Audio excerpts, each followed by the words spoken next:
Hello YouTube, this is Richard, founder of Short-Term Rental University and Airbnb Superhost. Today's video is a common question that we've all received, and that is, hey, I'm in the neighborhood, can I come check out your property before I book it? So based on the hundreds of questions that we continue to see in the Facebook group, this is really common. Guests want to come take a look at the property before they book and commit to it. Hosts don't really know what to do. Should I say yes? Should I say no? Is it good? Is it bad? What do you think? And I'm going to share with you what my thoughts are, the good, the bad, the ugly, and also what I do. So let's first break it down. Why do they want to come check it out? Well, they want to come check it out to make sure that the pictures are the same, or that the location, or there's something that they're worried about. Coming to physically take a look at your property is theoretically going to address that concern, give them the comfort to go ahead and lock it up, right? Well, my question is this: are those the kind of guests that are going to be good guests? What are they worried about? Why is this such a big deal? I mean, Airbnb is a transactional platform. It's designed to be online. There is no intermediate step where you go physically to the location and walk around and tour and, walk with muddy shoes in the house or have a maid come meet them. That doesn't exist. So why do they want to bother with it? And ultimately, my own personal belief is tend to be people that are either doing something that they want to make sure will fit there, whether it's a party or a celebration, or they want to film something, or maybe they're not being really clear with us, like why they want to be there. But whatever it is, they really need to be there. And I've sort of put a little bit of a red flag on those type of guests and said, maybe they're not a good fit. I run my business online and I'm transaction oriented. And so people that want to transact with me online, those are the kind of people that I want to attract. So look, I'm not saying that everybody who wants to come look at the place is a problem. In fact, there's a lot of benefits to them coming to see the problem. It's like what you see is what you get. They can't really complain after the fact if in fact they've toured around and they've checked it out and they saw that this was under repair or that the couch didn't fold out or whatever it is that they're concerned about. But at the same time, there's a cost of doing business, right? You have to physically be there, you have to meet them or make your maid available to let them in. And that's just sort of off market.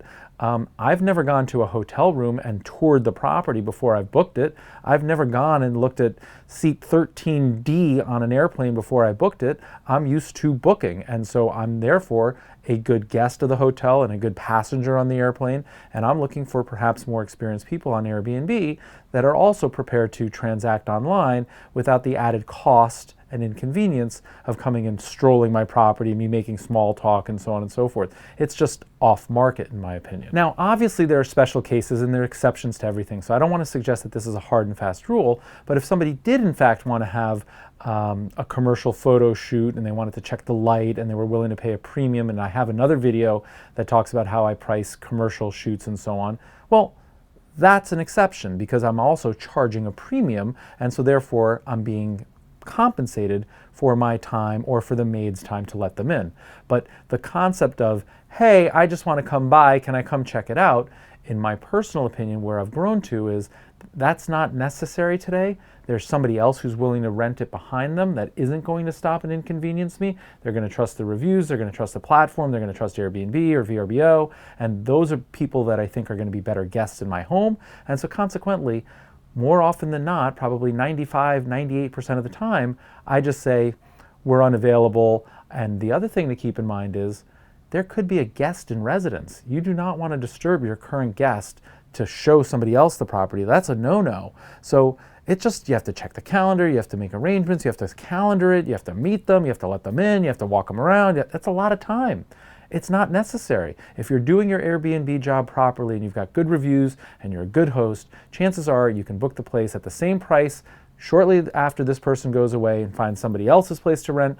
There's somebody else behind it to rent your place. So it's unnecessary in my opinion. So should you allow it? Well, it's up to you. Whatever you want. You're in business for yourself, however you would like to do it.